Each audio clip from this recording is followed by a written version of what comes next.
Ako si Dodong Paling, ani ako diri sa bukid sa Eden. Ganahan kaayo ko magpabili dinhi.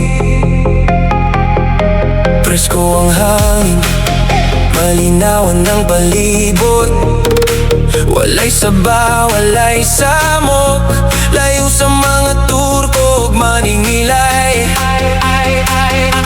Hangin nga bugnaw mo haplas sa palit, kini nga lugar makuhang makaparelak sa akong lawas.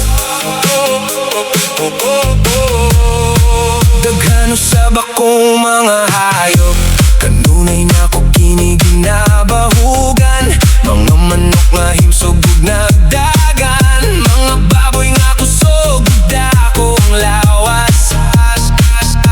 Adunay usab mga kanding naglibot sa hawanan ug sa bungtod. Matag buntag ug matag hapon, ang pagdatiman maoy naghatag og kalipay. Dili man untani akong utang tanan, pero ngano man nga ako mahigidutan. Sige lang, inga naman jud kinabuhi sa pobre, sa pobre. Dili jud ta mawagdan og utang. Lusa dinhi ko mo pahulay sa kakaboy, layo sa mga problema ug kabalaka. Bisan unsa pa ang kalisod sa kinabuhi, ang kinaiyahan dinhi makahubay sa akong buot. Mauni ang dapit at akong gihigugma. Diri sa Eden, tol sa Davao, bukid nga presko, puno sa kalingawan. Dinhi ko malinaw, dinhi ko malinaw, kini nga lugar makaparelak sa akong lawas.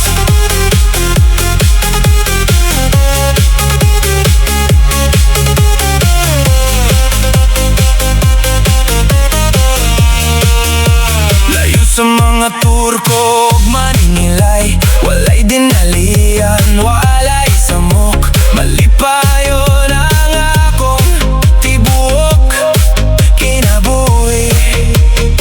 Bisan layo sa kasadban sa syudad, dili na kinahanglan pang laing dapit. Ang limpyo nga hangin, lunhaw nga tanom, mao ang naghatag og kalinaw sa kasing-kasing. Sa matag adlaw nga molabay, ang mga hayop ug kinaiyahan, mao ang tinubdan sa akong kalingawan.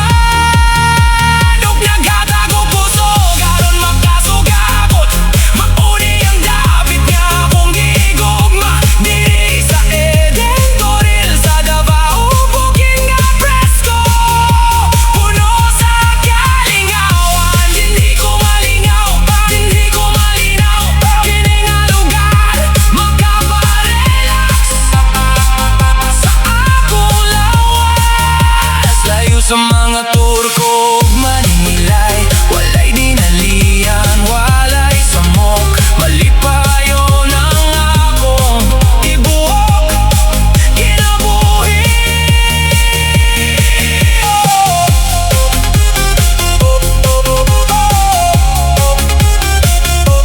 Aniara ako diri sa bukid sa Eden, Toril.